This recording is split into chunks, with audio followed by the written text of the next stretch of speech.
ఉమ్మడి శత్రువు, ఏకైక శత్రువు ఎవరో చెప్పలేదా? స్కూల్ పిల్లలు చెప్పలేదా? స్టాఫ్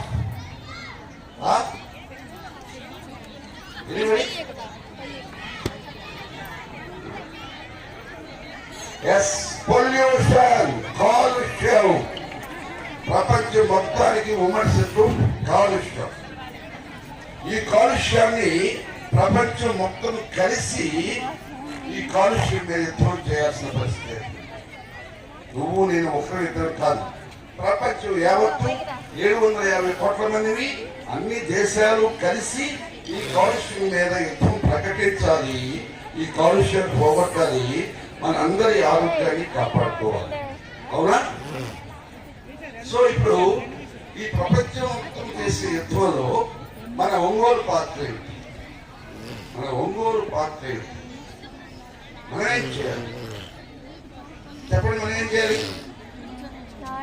మనం ఏం చేయాలి? ప్లాస్టిక్ రైతులు ఒకటి, ఇంకా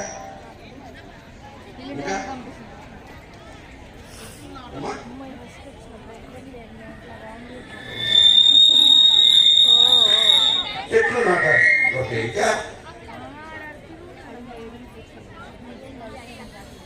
సో ఇక్కడ మనం నిర్ణయం తీసుకున్నాం.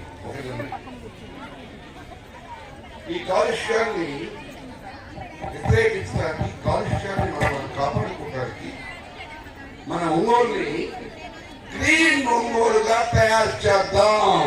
ఒక్క అడుగు కూడా వదిలిపెట్టకుండా గ్రీన్. ఎక్కడ చూసినా ఉండాలి.